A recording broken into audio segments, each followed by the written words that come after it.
Faut-il publier un article de recherche pendant sa thèse? Si oui, comment aborder cette quête qui peut s'avérer compliquée, longue et sinueuse?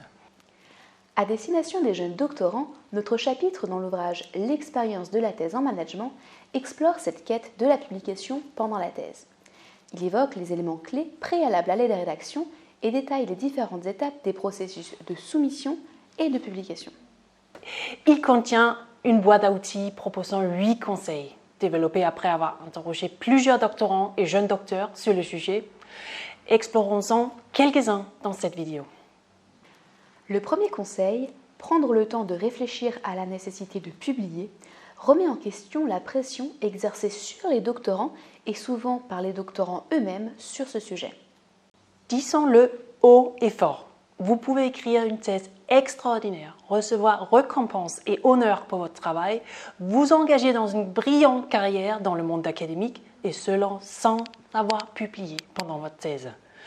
Une thèse est un parcours unique et vous n'avez pas à suivre un chemin qui n'est pas le vôtre. Ainsi, prenez en compte le format de votre thèse, vos objectifs professionnels, les opportunités de collaboration qui s'offrent à vous et avec l'aide de votre directeur de thèse, formulez les objectifs qui vous conviennent. Un second conseil qui revient énormément concerne l'importance de se concentrer sur la contribution de votre papier. La contribution étant souvent la raison principale évoquée lors d'un rejet par une revue. En effet, il est parfois difficile en thèse de situer sa propre contribution, que ce soit par modestie ou par orgueil. Interrogez-vous en profondeur sur la contribution de votre recherche, échangez avec des collègues lors des conférences sur votre papier et clarifiez ce point dès l'introduction.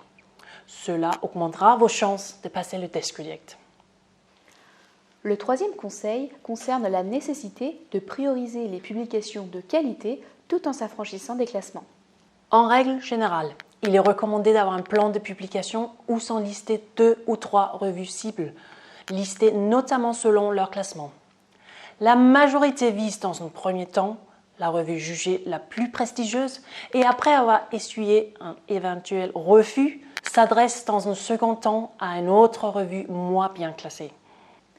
Bien que nous vous recommandions en début de carrière de viser des revues de haut rang, sentez-vous libre de choisir la revue au-delà de son simple classement.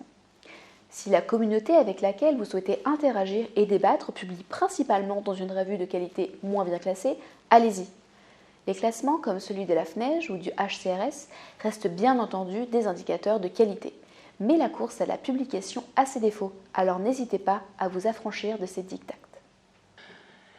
Nous conclurons sur un dernier conseil qui aura fait l'unanimité auprès des interrogés. Acceptez l'échec. Que ce soit à la réception d'évaluations très dures ou pire à la réception d'un desk reject, vous aurez l'impression d'être Sisyphe, à nouveau renvoyé au pied de la montagne. Mais gardez espoir.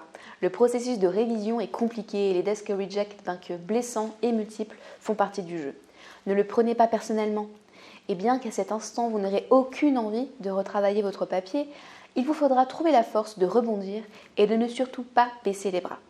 Ce sont ces épreuves qui vous permettront de devenir un meilleur chercheur.